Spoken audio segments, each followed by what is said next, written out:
limite pas à là. Que ces âmes qu'on va évangéliser, on va gagner là, par la grâce du Seigneur. L'objectif final pour Dieu, c'est de travailler vraiment à la partie de sorte à ce que ces personnes-là deviennent des hommes parfaits en Christ. Amen. C'est avec mon objectif final. Objectif final. Est-ce que vous comprenez? Donc ça veut dire que c'est sur ça qu'on te fait quoi?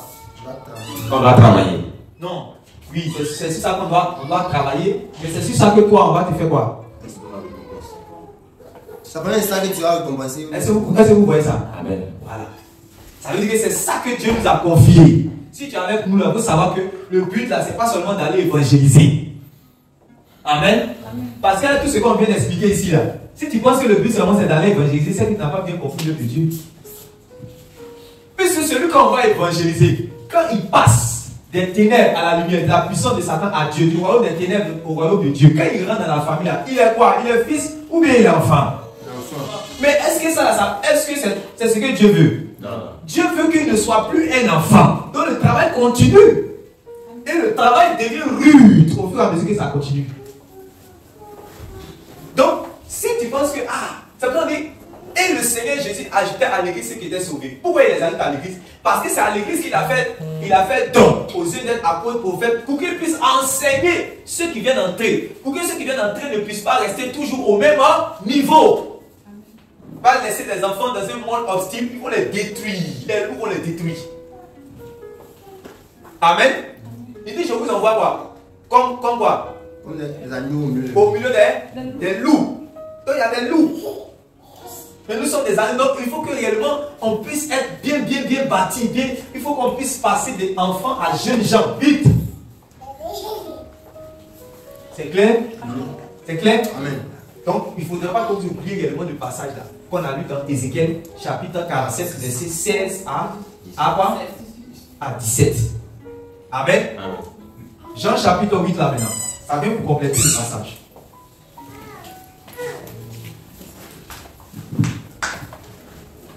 Jean chapitre 8, lisez le verset 32.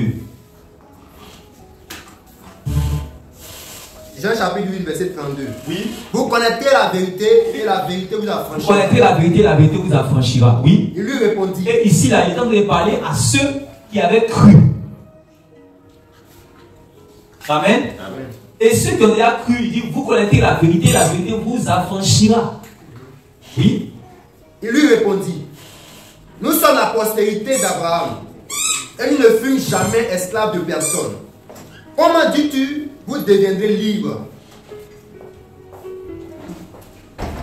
Oui, en vérité, je vous le dis, leur répliqua Jésus, quiconque se livre au péché est esclave du péché.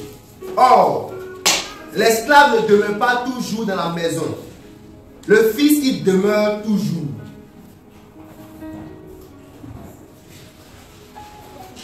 Si donc le Fils vous affranchit, vous serez réellement libre. Je sais que vous êtes la postérité d'Abraham, mais vous cherchez à me faire mourir. Ok, tu au verset combien? Verset 37. À partir du verset 34, on dit quoi?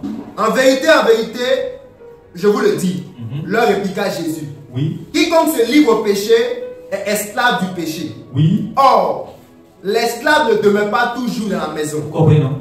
L'esclave ne demeure pas toujours dans la maison. Le Fils qui demeure. Mais c'est le Fils qui demeure toujours dans la maison. Amen. Maintenant, si vous me suivez bien, il y a combien de personnes dans la maison? Il y a 3 personnes. Peut-être il y a combien de personnes? 2 personnes. Il y a qui? Il faut parler vite avant. Le Fils et puis l'esclave. Le Fils et puis l'esclave. Toi, tu as qui?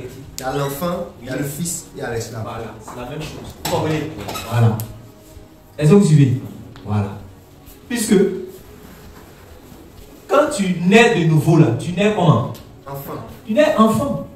Maintenant, Galates chapitre 4 dit quoi? L'enfant ne diffère en rien d'un esclave. L'enfant ne diffère en rien d'un esclave, puisque l'enfant est là à comprendre. L'enfant là, quand tu viens dans l'enseignement, il dit dans l'enseignement là, il y a des parties qui sont la nourriture solide. Amen. Amen. C'est comme si tu as un bon tchèp. Le tchèp là, c'est une bonne nourriture, non? Voilà. Bon tchèp. Mais tu es en face de toi quoi? Un enfant. Un bébé, comme la fille de M. Baou. Avec la bonne volonté même si tu es bon de cœur, si tu donnes énormément de tchèp là, tu vas détruire. tu vas détruire la vie de l'enfant. Amen. Voilà, parce que l'enfant n'a pas encore de dents. Donc, tu es obligé seulement de donner du lait. Est-ce que vous comprenez? Voilà. Tu es obligé seulement de donner quoi? Du lait.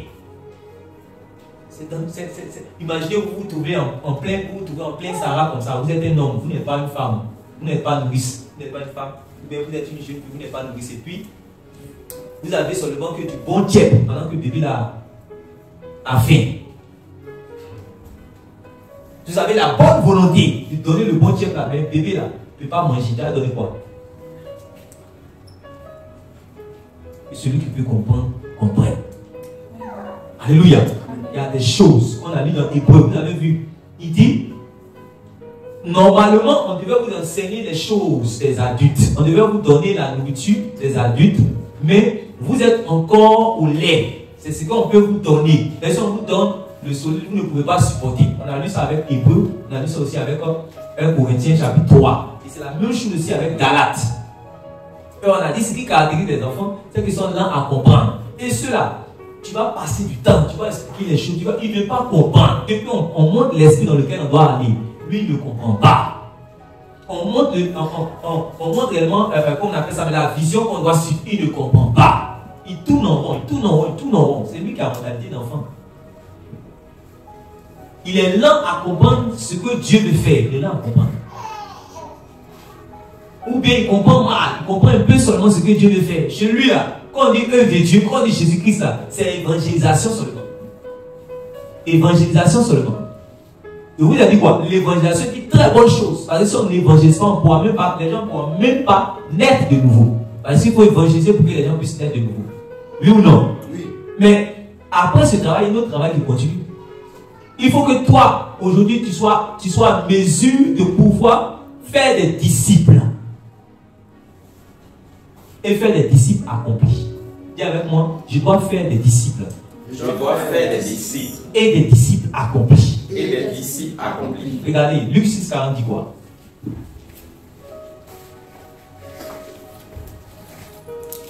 Un père, un jeune Jean, c'est celui qui est arrivé à un niveau où il a emmené non seulement quelqu'un dans la foi, c'est-à-dire que quelqu'un est passé de la mort à la vie. Il a amené à la foi, mais aussi il a fait de cette personne-là un disciple pour le Seigneur. Quand le Seigneur Jésus dit dans Matthieu chapitre 28, il dit à ses apôtres, allez par tout le monde et faites de toutes les nations les disciples, les baptisants au nom du Père, du Fils et du Saint-Esprit. Et quoi? Apprenez-leur. Il dit, et enseignez-leur à observer tout ce que je vous ai prescrit. Donc, regardez maintenant le verset dans Luc 6, verset 40, qui quoi? Luc 6, verset 40. Oui. Le disciple n'est pas plus que le maître. Il dit, le disciple n'est pas plus que le maître. La dernière partie nous intéresse, oui. Mais tout disciple accompli sera comme son maître. Il a dit, mais tout disciple accompli sera comme son maître. Quand vous lisez ça, vous savez ce que ça veut dire? Ça veut dire que le Seigneur veut que les disciples là soient comment? Voilà. Oh, c'est ça qu'on appelle père. C'est ça qui est là. Quand on dit père ici, le sens profond qui est là, de père ici, c'est quoi? Accompli. Accompli. Voilà. Quand tu es jeune Jean, tu commences à être accompli. Tu as déjà le niveau d'accomplissement. Accompli. Quand tu es jeune Jean ici. Mais quand tu es ici, tu n'es pas accompli. Quand tu es petit enfant, tu n'es pas accompli. Donc, à partir de jeune Jean, tu es adulte. Adulte. Tu as commencé, tu connais les choses des adultes. À partir de père, là, tu maîtrises. Tu maîtrises les choses des adultes. C'est pour ça qu'on dit tout disciple accompli sera comme son maître. Donc il est comme un maître. Donc ici, père, ça veut dire maître. Maître. C'est pour cela qu'il est à mesure d'enseigner quelqu'un d'autre. Ou bien, c'est le maître qui enseigne. Voilà. Ça veut dire que tu as acquis. Ça veut dire que un bagage. Tu as acquis un bagage, des expériences que tu peux communiquer à quelqu'un d'autre. Mais un enfant, il a quoi? Il n'a rien. C'est retard seulement, il connaît. C'est plainte seulement, il connaît. C'est murmure seulement, il connaît. C'est les choses Chanel, critique seulement, il connaît. Il n'évangélise pas, il ne prie pas. On lui demande par exemple telle chose. Il est là, il se promène de lieu en lieu. C'est lui, c'est un enfant, il est Chanel. Pourtant, il est né de nouveau, hein, il est né de nouveau. Mais la volonté de Dieu, ça ne s'arrête pas là. C'est là beaucoup se trompent. Un jour, on va parler profondément de ces choses, vous allez comprendre. La vie chrétienne, là. Et puis, il y a 3 personnes. Thierry vient. Ou bien, laisse, viens. Thierry vient aussi. Et puis, Didier vient. Venez. C'est un exemple que je vais prendre. Il y a 3 niveaux de la vie chrétienne. Vous allez voir quelque chose.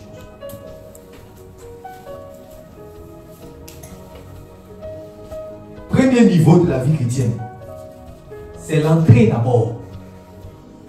Il faut entrer, il faut passer par la porte. C'est pas ça. Il faut entrer. Il faut entrer. Amen. L'entrée de la vie chrétienne, c'est quoi? La repentance, la conversion à Dieu. Amen. Amen. La repentance et la conversion à Dieu. L'apôtre Paul, il fallait au roi Agrippa. Il a dit qu'il a prêché quoi? La repentance et la conversion à Dieu depuis Damas. C'est un bon évangéliste qui a fait cette mission. Donc, à partir de là, il a dit que les gens sont quoi? Vont passer quoi? De la puissance de Satan à la puissance de Dieu. Des ténèbres à la lumière. Donc, tu vas devenir ici quoi? Enfant de Dieu. Tu es né de nouveau. Amen. Tu es né de nouveau. Mais, après cette étape-là, il y a une autre étape encore. Il y a une autre étape. Voilà. Quand on a étudié notre Éphésiens, amen, on a fait notre étude sur Éphésiens, on a vu quoi? Dans le chapitre 4, du verset 17, on a dit à ceux qui sont nés là, de ne pas quoi? Marcher comme les païens. Comme ce que tu étais avant. De ne pas marcher comme les païens. Mais on n'est pas arrêté là seulement. On dit de faire quoi encore? Vers le verset 20. Prenez ça, vous allez voir. Il y a 3 expressions qui vont sortir, vous allez voir. Éphésiens 4, verset 20.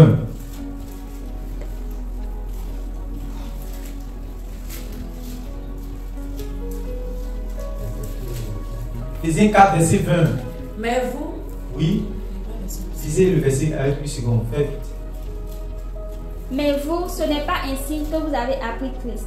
Dit, mais vous, ce n'est pas ainsi que vous avez appris Christ. Si du moins vous l'avez entendu.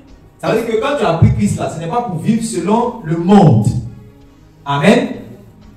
Car la grâce de Dieu, source de salut, fait quoi? Nous enseigne à renoncer à l'impiété. Nous enseigne à renoncer à l'impiété. Voilà. Donc ce n'est pas ainsi que tu as appris Christ. Ça veut dire que le fait de vivre dans la débauche. Quand tu as réellement appris Christ, ça veut dire que ça t'emmène à renoncer à la débauche. Oui. Et si, conformément à la vérité qui est en Jésus, c'est en lui que vous avez été instruits à vous Et délier. dit, faut bien lire. Et si, conformément à la vérité qui est en Jésus, Conformément à la vérité maintenant que Jésus a dit, je suis le chemin, la vérité. Et là, donc il y a une vérité en Jésus. Et ce qu'on appelle la vérité là, c'est l'enseignement de Jésus, l'enseignement des valeurs de Jésus.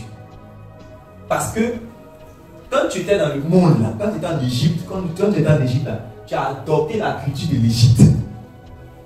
Et la culture de l'Égypte est encore là dans ton sang, est encore là dans ton esprit, est encore là dans ta mentalité. Bien qu'on t'a fait sortir de l'Égypte.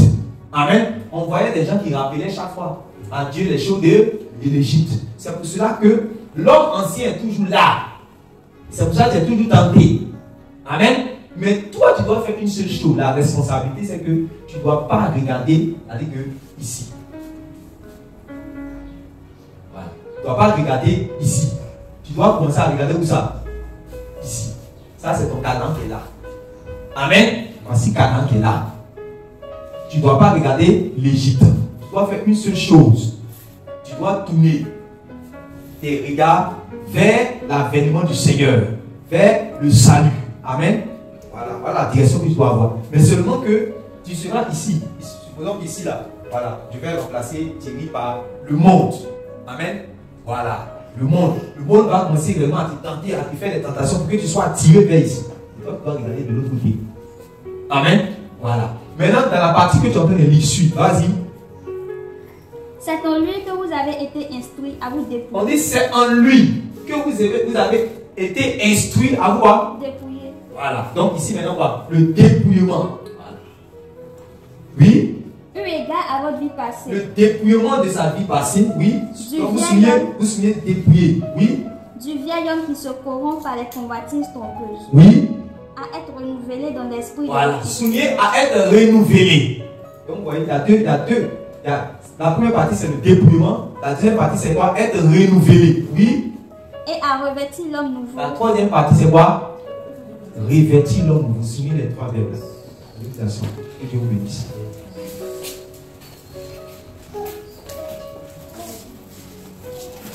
Un jour, on va parler vraiment de ces choses. Amen. Quand on parle du renouvellement de l'intelligence, vous voyez, se dépouiller de l'homme ancien ou être renouvelé dans son intelligence. Amen. Et ensuite, tu vas maintenant revêtir l'homme. Même depuis l'Ancien Testament, il y a eu ces traces-là. Parce qu'on n'a pas le temps, si on va expliquer ces choses-là. Quand vous prenez par exemple la vie d'Abraham, on appelait Abraham comment? Abraham s'appelait comment avant?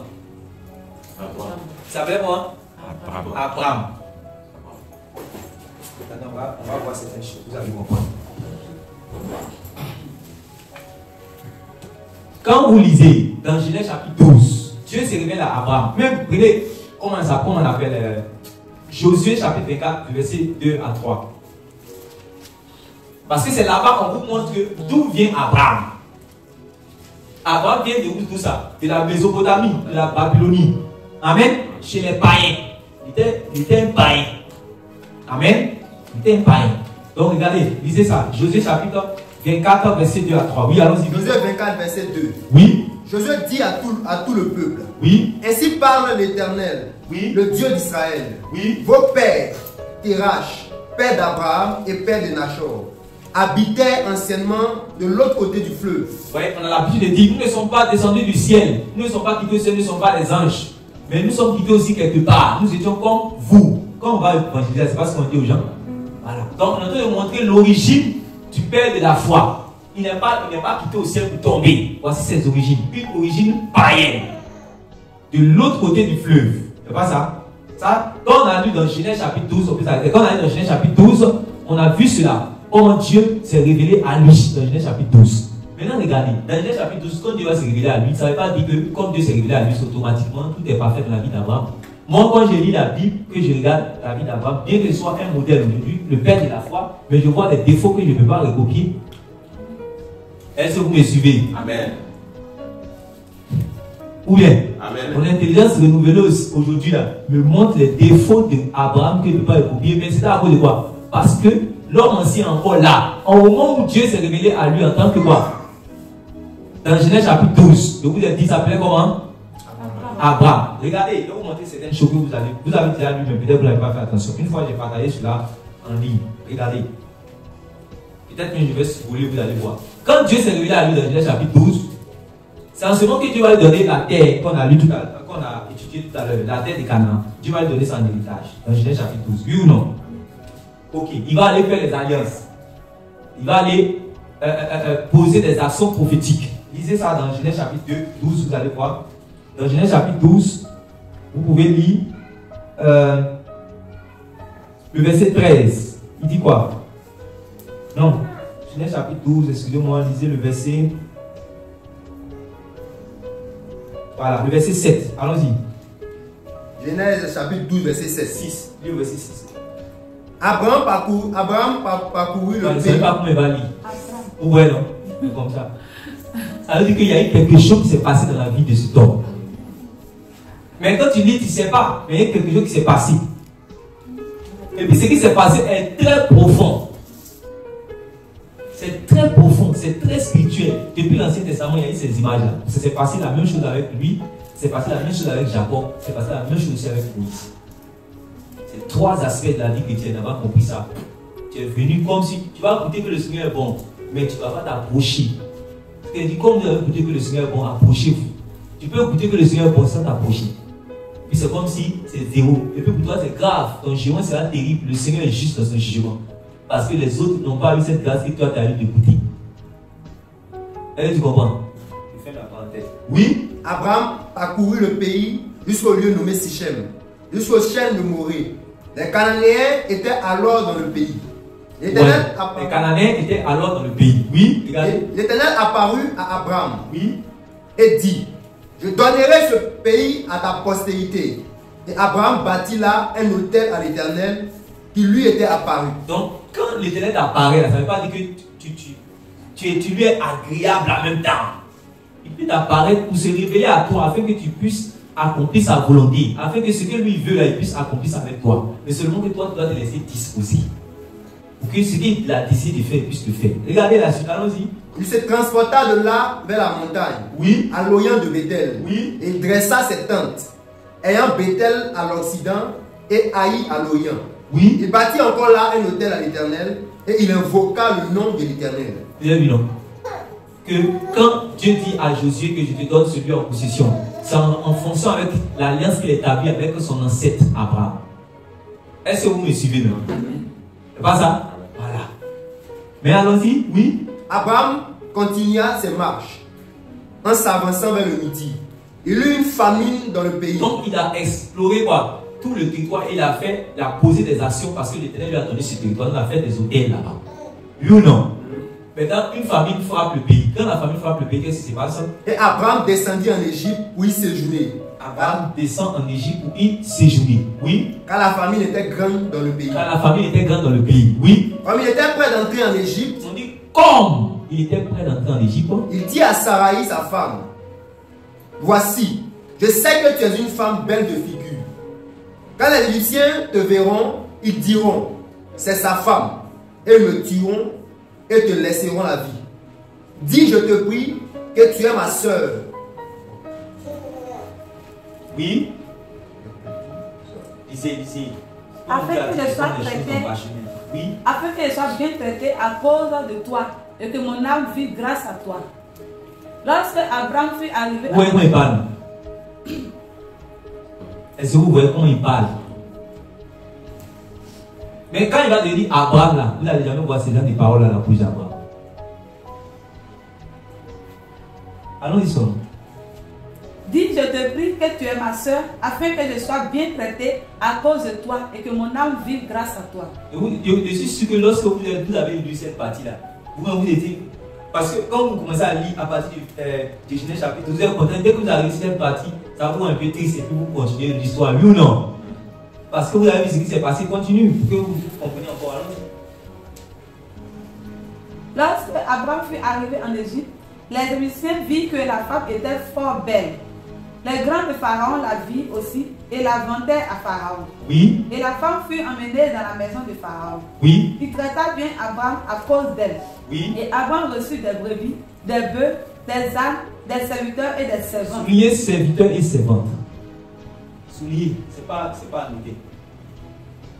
Donc, il a reçu des serviteurs et des servantes. Des brebis, tout ça, des bœufs, des serviteurs et des servantes. Oui. Des ânesses et des chameaux. Oui. Mais l'Éternel frappa de grandes plaies Pharaon et sa maison, oui, au sujet de Sarai, femme d'Abraham.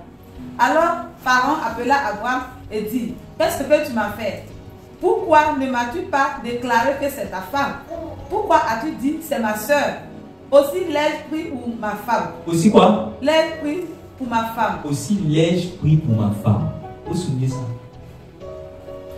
Souligne, tu as déjà lu ça?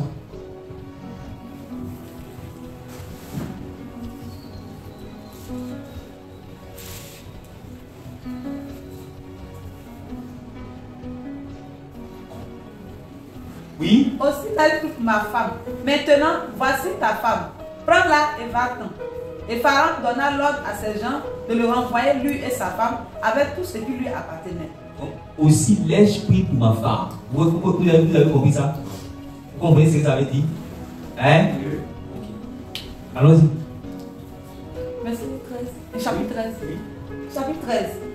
Abraham remonta d'Égypte vers le midi. Quand il dit chapitre 13, c'est la suite de l'histoire. Hein. C'est pas quand il dit chapitre 13, comme si on est en train de parler des années plus tard. C'est ce peut-être qui s'est passé juste après qu'on les a chassés. Oui. Abraham remonta d'Égypte vers le midi. Lui, sa femme. Il remonte où ça? De l'Égypte Vers où ça? Le midi. Il était où ça avant? à Canaan. Il était où à Canaan? Précisément ça. Où ça? Midi. Répondez, il était précisément à Canaan. Pourquoi on n'a pas lu ça? Donc il était à Canaan, vers où ça? Pourquoi c'est lui seul qui répond? Il était quand il était à Canaan. Voici Canaan. Il a posé les actions prophétiques là. On dit, il a pris tout le territoire est-ouest jusqu'à ce sud. L'Égypte est en bas ici. C'est pas ça? Quand il y a eu famine, puisque quand il était arrivé ici, c'est ici que maintenant il y a eu famine. Donc il a vu l'Égypte est tout près. Il a fait quoi? Il est descendu. Avant d'arriver là, il a appelé sa femme, il dit, en tout cas, quand ils vont te voir, ils vont dire tu es jolie. Donc il faut dire que tu es ma soeur. Hein? Si on arrive là, si tu dis tu es ma soeur, je veux la vie sur à cause de toi, je vais vivre longtemps. Donc il faut dire que tu es ma soeur. Ok. Donc elle est arrivée, elle a dit que c'est mon frère. Hein? C'est pas ça? On l'a pris pour femme. C'est pas ça?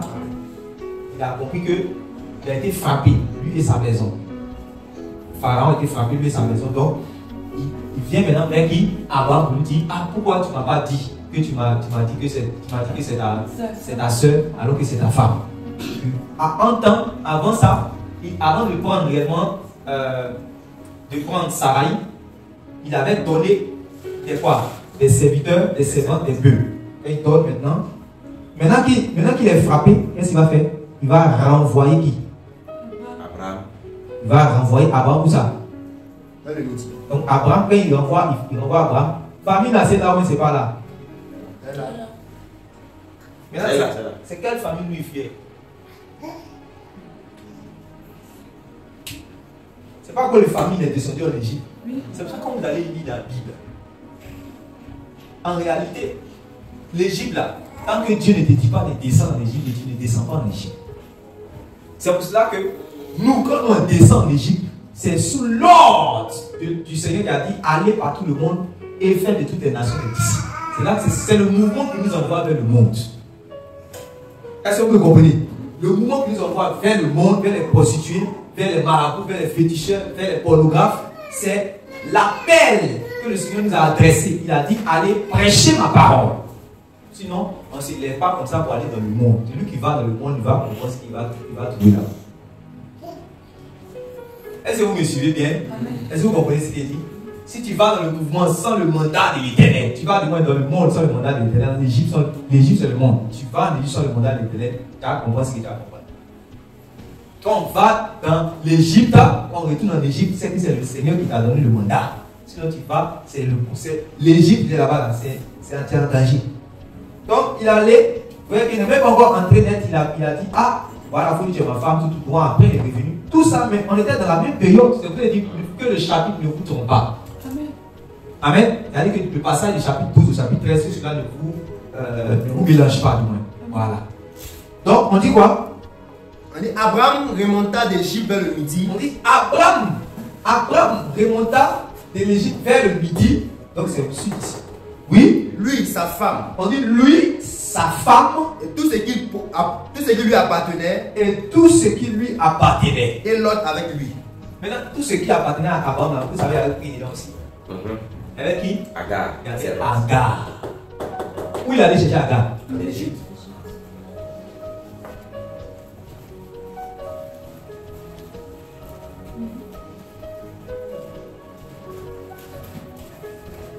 Est-ce que vous voyez ça?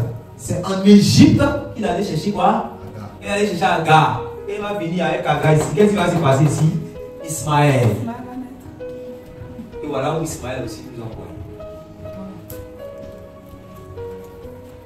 Amen. C'est quand il a voulu vivre selon l'homme ancien. Quand tu vis l'homme, là il est toujours Abraham. Or, il y a Abraham, il y a Abraham. Est-ce que tu comprends ça? Regarde maintenant, quand il dit par exemple, toujours dans Genèse 17, regardez comment Dieu me va parler. C'est-à-dire qu'il y a eu comme un silence.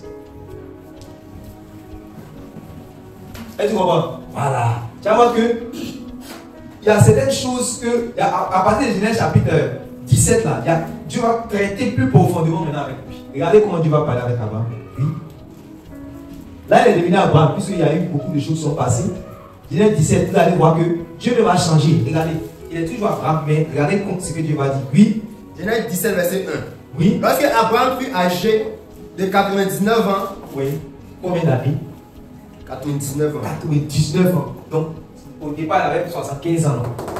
Jusqu'à 99 ans. Oui. L'Éternel apparut à Abraham. L'Éternel apparut à Abraham. Et lui dit. Je suis le Dieu Tout-Puissant. Je suis le Dieu Tout-Puissant.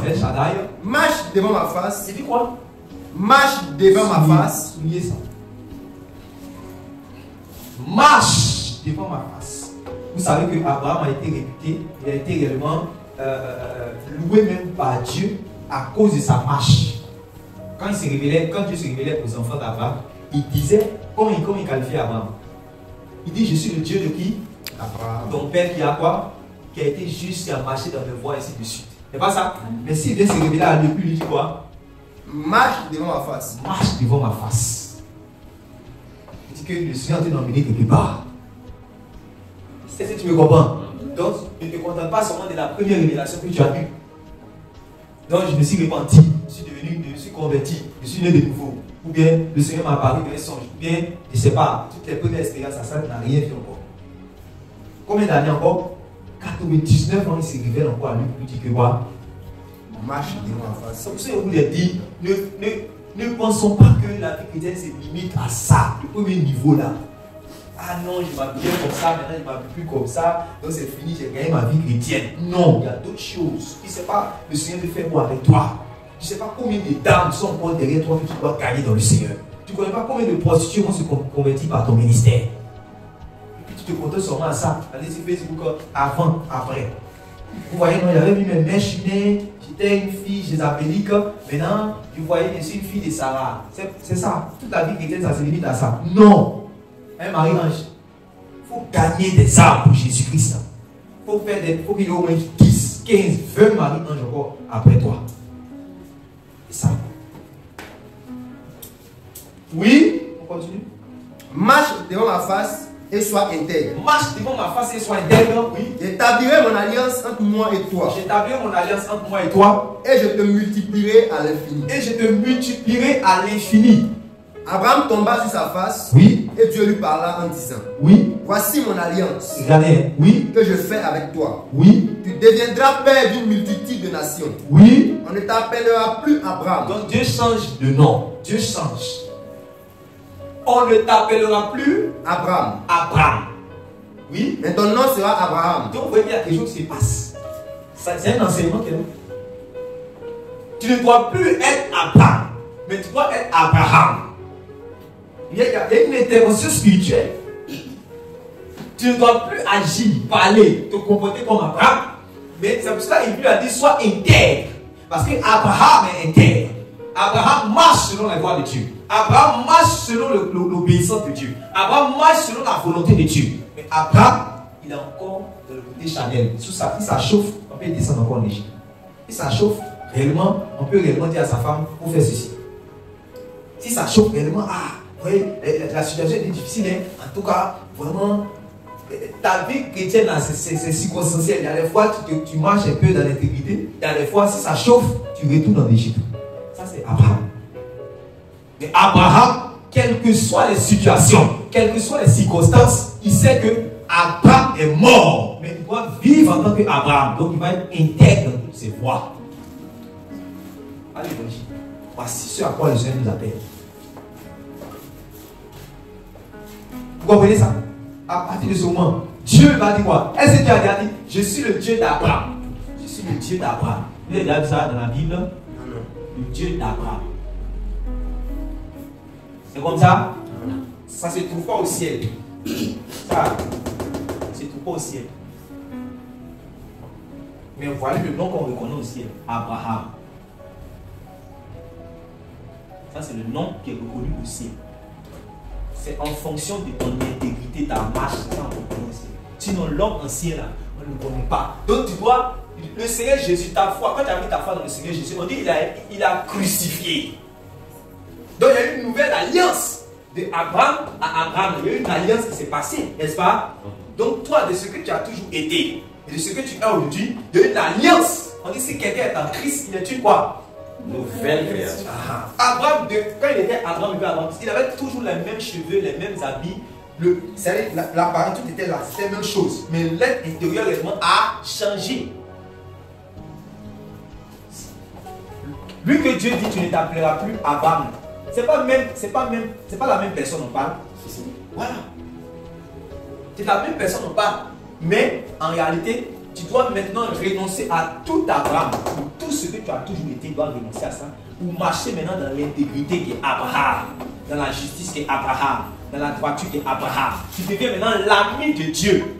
Tu connais la volonté de Dieu et tu l'accomplis.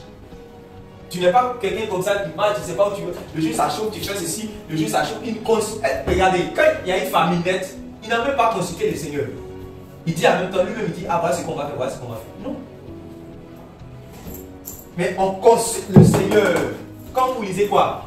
Ésaïe chapitre 30. Qu'est-ce qu'on dit? Ésaïe chapitre 30 quoi? On dit quoi? Malheur à celui qui fait quoi? Qui prend des résolutions sans consulter le Seigneur. Mais avant cela, on dit quoi? Celui qui prend des résolutions sans consulter l'Éternel, il a une direction. Lisez cela, vous allez voir. C'est de ça qu'on parle ici. Ésaïe chapitre 30, verset 1. Ésaïe 30, verset 1. Oui. Malheur, dit l'Éternel. Vous avez trouvé? Oui. Malheur, dit l'Éternel, aux enfants rebelles. Aux enfants rebelles. Qui prennent des résolutions sans moi. Qui prennent des résolutions sans moi. Et qui font des alliances sans ma volonté. Et qui font des alliances sans ma volonté. Pour accumuler péché sur péché. C'est-à-dire qu'une fois que tu prends des résolutions sans Dieu. Et que tu fais une alliance sans Dieu. C'est pour aller faire quoi? Accumuler péché. C'est pour aller commettre le péché en fait. Oui. Qui descendent en Égypte sans me consulter. Donc avant de descendre en Égypte, on fait quoi? Qui descendent en Égypte sans me consulter. Ouais. C'est ça que nous avons compris le mouvement de notre ancêtre. Vous voyez clair dedans? Malheur à celui qui descend en Égypte sans me quoi? Consulter. Ça veut dire que tu vas dire, ah, comme c'est chaud là, donc il doit faire ça. Comme c'est difficile là, donc il doit faire ceci. Comme il y a tel problème, donc il doit faire ceci. Est-ce que tu as consulté l'Éternel? Est-ce que tu as vu ce que Dieu pense par rapport à cette situation? Est-ce que tu as dit donc que comme c'est chaud, quand c'est chaud dans un pays, alors tout le monde réellement doit rentrer dans la corruption? Ça, c'est le langage du monde. On dit quand c'est chaud, mon cher, chacun se cherche. Mais le langage de la Bible, de l'homme renouvelé, dit de marcher dans l'intégrité, quelles que soient les situations. C'est ça. Le langage du monde dit que, ah, mon cher, on ne donne pas conseil, le week-end, on ne donne pas conseil, mon cher. Vous te cherchez, on ne donne pas conseil. Ou bien réellement, quand tu vois que tu as l'impulsion, tout ça, mon cher, il faut te déranger un peu, il faut aller un peu, il faut te distraire un peu, tout ça. Ça, c'est le langage du monde. Mais le langage de la parole, c'est comme le langage qu'a dit à Joseph. C'est vrai que c'est ta fiancée, mais elle était réellement remplie du Saint-Esprit. Et le Saint-Esprit l'a couvert de son ombre. Alors, malgré que c'est ta fiancée, tu ne t'approcheras pas d'elle jusqu'à ce qu'elle puisse réellement avoir réellement son enfant. Voici la révélation que Joseph reçoit. Mais Joseph là, il est parti avec Erouza en Égypte. Il est parti en Égypte, c'est pas sa fiancée. Ils sont deux là-bas. Hein? Si tu étais Joseph, tu allais faire quoi? Joseph a écouté la parole de Dieu. Il n'a pas touché Marie là. Jusqu'à ce qu'elle puisse accoucher son premier enfant d'abord. Et puis maintenant, c'est approché. Il n'a pas dit, ah, ce qui est sûr, mais Dieu lui-même, il sait que, qui a dit que dès que tu as l'impulsion d'être, ça veut dire que les gars la péché. Tu dois dire, je suis déjà morte à ça. Je suis morte, tu dois parler. Je suis morte. Et je suis morte à la vie de frivolité là. Je suis morte à ça. Je suis morte à la vie du vol. Je suis morte à ça. Vous voyez, souvent, réellement, puisque tu vis encore dans ce corps, les trois exemples que j'ai pris, vous avez vu. Voilà. Il y a les tentations qui sont toujours là. Mais si Abraham était devenu Abraham, au moment où sa femme lui dit non, qu'il faut prendre qui? Il faut prendre Agar. Voilà, il faut prendre Agar. Mais en ce moment, il y a d'avoir confiance en l'Éternel pour dire non, que Dieu réellement m'a dit que c'est avec toi. Même si ça a duré combien d'années, même si c'est 1000 ans, il a dit que c'est toi. Il comprend ce qu'on a fait partager là. Ça. Malheur à ceux qui descendent. Oui. À ceux qui descendent en Égypte sans me consulter. Oui. Vous se réfugiez sous la protection de Pharaon. Se réfugier sous la protection de Pharaon. Et cherchez un abri sous l'ombre de l'Égypte. Et chercher un abri sous l'ombre de l'Égypte. La protection de Pharaon sera pour vous. La protection de Pharaon sera pour vous quoi? Une honte. C'est pas ce qui s'est passé.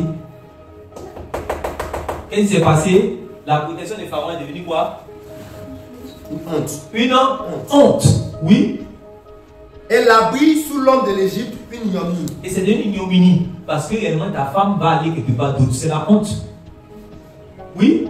Déjà ses princes sont à Tsoan. Oui. Et ses envoyés ont atteint Anès. Oui.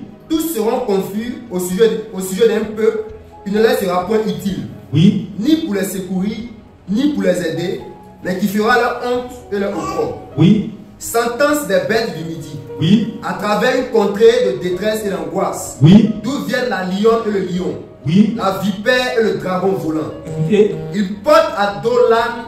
À Dodan. Ils portent à Dodan leur richesse. Oui. Et sur la bosse des chameaux leur trésor. À un peuple qui ne leur sera point utile. Car le secours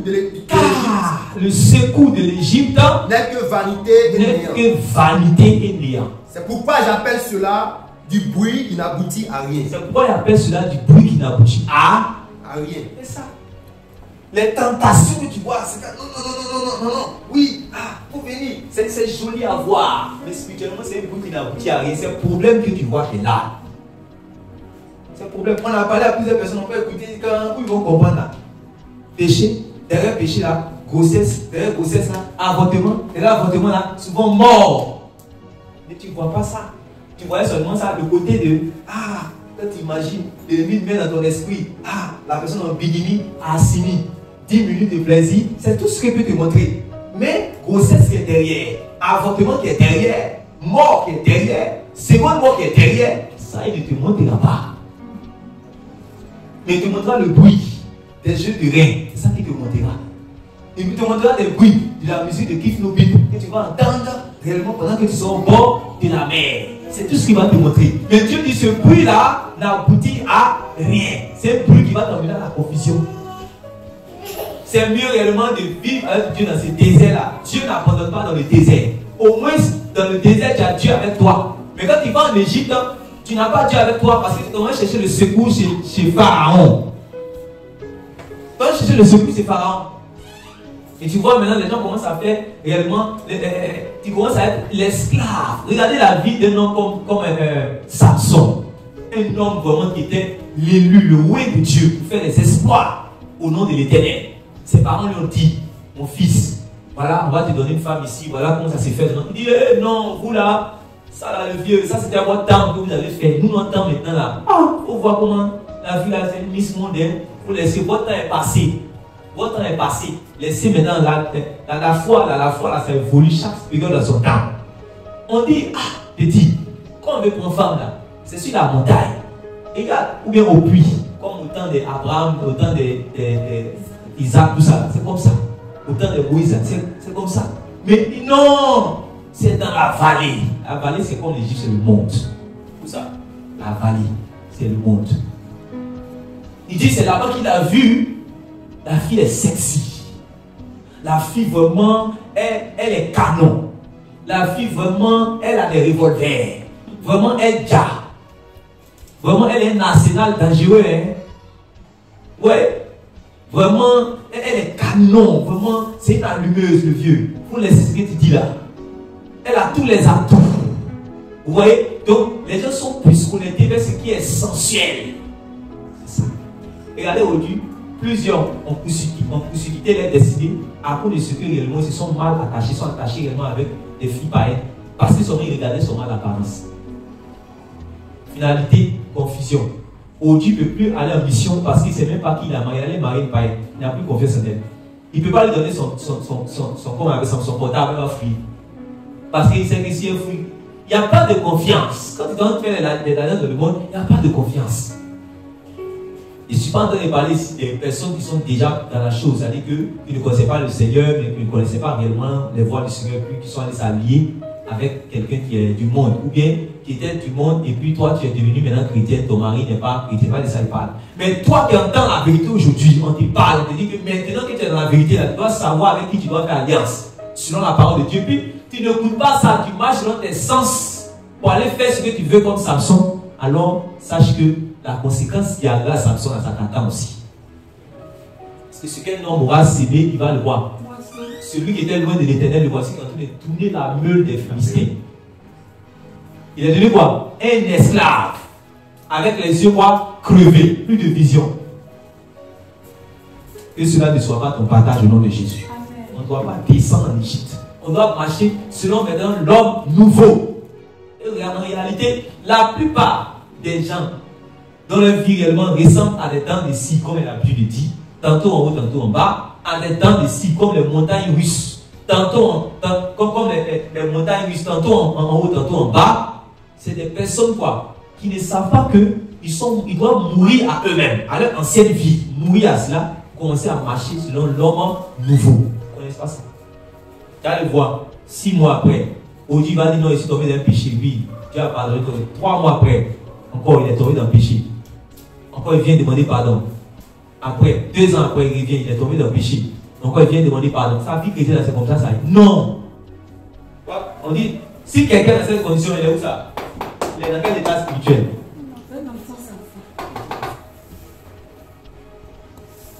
Alléluia. Il faut qu'on grandisse. Okay. Question? Est-ce que vous avez des questions avant qu'on continue?